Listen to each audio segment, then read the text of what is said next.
नमस्कार, स्वागत है आपका इंडिया न्यूज बिजनेस पर और मैं हूं आपके साथ दीक्षा राठौर। आइए नजर डालते हैं आज की टॉप 10 खबरों की ओर। नवंबर महीने की शुरुआत हो गई है और इसी के साथ सोने और चांदी के दामों में गिरावट देखी जा रही है। जी हां, लगातार दूसरे दिन सोने चांदी के दामों में गिरावट दर्ज की गई है। MCX पर सोने का भाव 120 रुपए की गिरावट के साथ 60,820 रुपए के रेट पर ट्रेड कर रहा है। इसी तरह चांदी भी 344 रुपए की गिरावट के साथ 71,325 रुपए के भाव पर ट्रेड कर रही है। वहीं इंटरनेशनल मार्केट की बात करें तो इंटरनेशनल मार्केट में भी आज सोने चांदी की कीमतों में सुस्ती देखी गई है। कॉमेक्स पर सोने का रेट 1953.30 प्रति औंस पर है। वहीं चांदी हल्की गिरावट के साथ $22.76 प्रति औंस के भाव पर कारोबार कर रही है।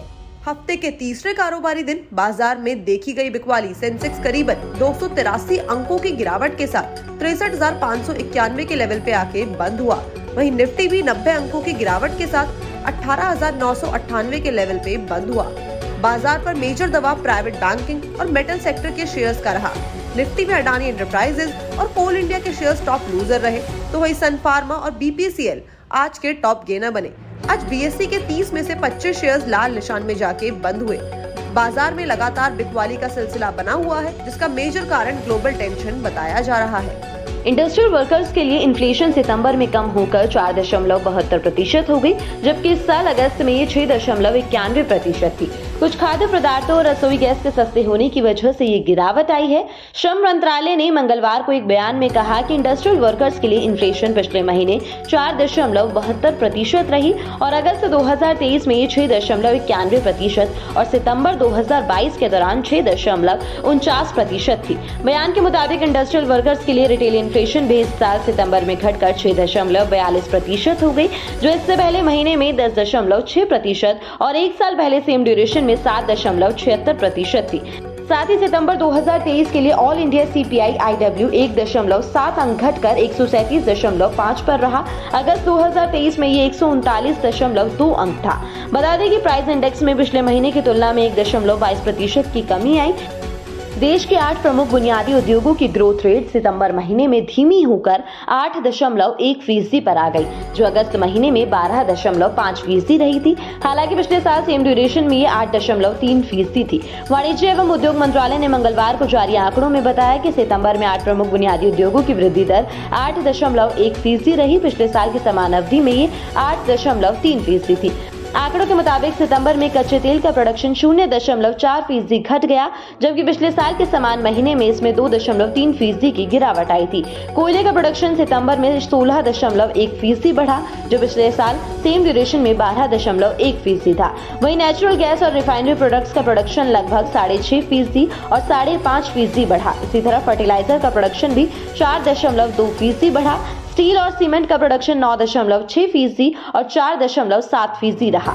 नवंबर महीने की शुरुआत हो चुकी है और सरकार ने पहले दिन ही जनता को बड़ा झटका दे दिया है।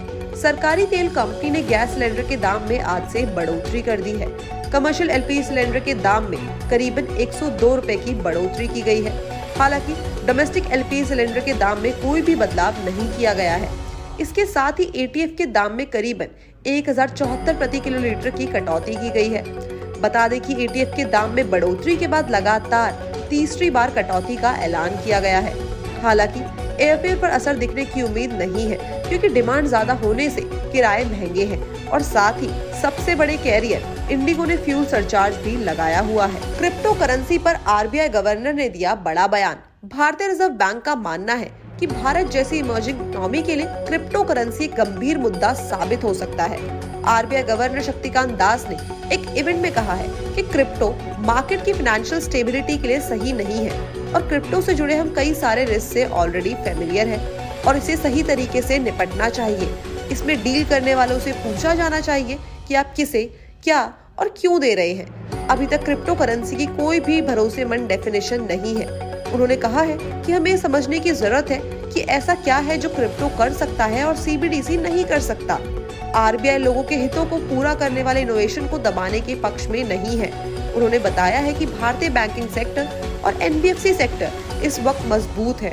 RBI गुड गवर्नेंस पर जोर देता है और बैंक के अच्छे आंकड़े ऐसा शोकेस भी कर रहे हैं।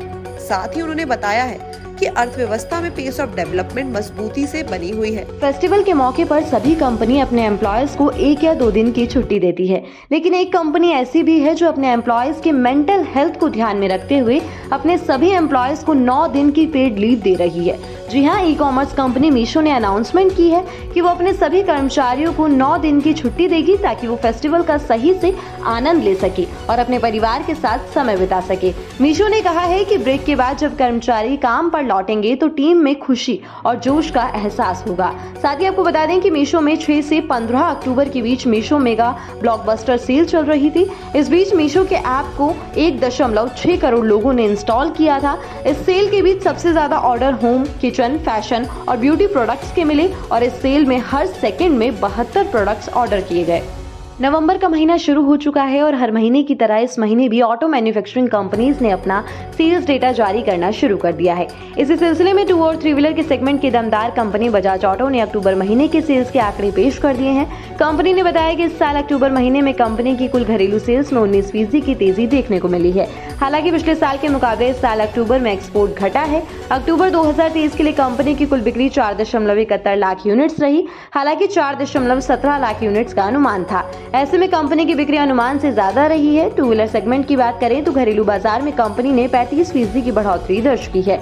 इसके अलावा एक्सपोर्ट्स के आंकड़े देखें तो इस साल अक्टूबर में कंपनी के एक्सपोर्ट में 5% की गिरावट दर्ज की गई है। हालांकि कंपनी का कहना है कि इस साल अक्टूबर महीने में कंपनी की पल्सर फैमिली ने कमाल किया है। इस साल कंपनी ने पल्सर मॉडल के 1,61,000 यूनिट्स को बेचा है।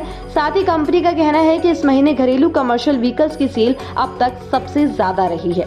देश की दिग्गज इलेक्ट्रिक व्हीकल मैन्युफैक्चरिंग कंपनी ओला इलेक्ट्रिक्स ने इस नवरात्रि और दशहरे पर सेल्स के मामले में अपना ही रिकॉर्ड तोड़ दिया है। कंपनी ने अक्टूबर महीने में 24,000 इलेक्ट्रिक स्कूटर्स बेचे हैं। ओला इलेक्ट्रिक ने बताया है कि इस नवरात्रि और दशहरे फेस्टिव सीजन में वाहन डेटा के मुताबिक कंपनी ने टोटल 24,000 यूनिट्स को बेच दिया है। कंपनी ने इस महीने में भी इलेक्ट्रिक कैटेगरी में डोमिनेट किया है और कंपनी का मार्केट शेयर अब 35% हो चुका है। लास्ट ईयर सेम महीने के कंपैरिजन में कंपनी ने इस साल अक्टूबर महीने में 2.5 गुना ज्यादा सेल्स ग्रोथ दर्ज की है। कंपनी ने इस साल अब तक 10 महीने में टोटल 2 लाख से ज्यादा यूनिट्स बेच दिए हैं। बता दें कि इतने इलेक्ट्रिक स्कूटर बेचने वाली ये भारत की पहली कंपनी बन चुकी है। पिछले साल की सेल्स ग्रोथ के कंपैरिजन में तो कंपनी ने पिछले साल के शुरुआती 10 महीने में 1 लाख इलेक्ट्रिक स्कूटर्स बेचे थे और इस साल कंपनी ने 2 लाख इलेक्ट्रिक स्कूटर बेच डाले हैं, जो कि एक साल में 100% का ग्रोथ रेट है। अक्टूबर में महिंद्रा एंड महिंद्रा ने जबरदस्त बिक्री के आंकड़े जारी किए हैं। कंपनी ने अक्टूबर में 80,680 यूनिट्स को बेचा है। इसी के साथ टोटल सेल्स में भी 32% का इजाफा दर्ज किया गया है और कंपनी ने अभी तक सबसे ज्यादा सेल्स दर्ज की है। कंपनी ने बताया है कि साल अक्टूबर में कंपनी ने स्पोर्ट्स व्हीकल और कमर्शियल व्हीकल की सेल्स में काफी अच्छा खासा इजाफा देखा है और इस साल अक्टूबर में 43,708 SUVs बेची है, जो कि पिछले साल 32,226 यूनिट्स थी। हालांकि कंपनी के एक्सपोर्ट में 33% की गिरावट देखने को मिली है। इसके अलावा ट्रैक्टर सेल्स में भी 3% का इजाफा दर्ज किया गया है और कंपनी ने इस साल 51,000 से ज्यादा यूनिट्स बेची है।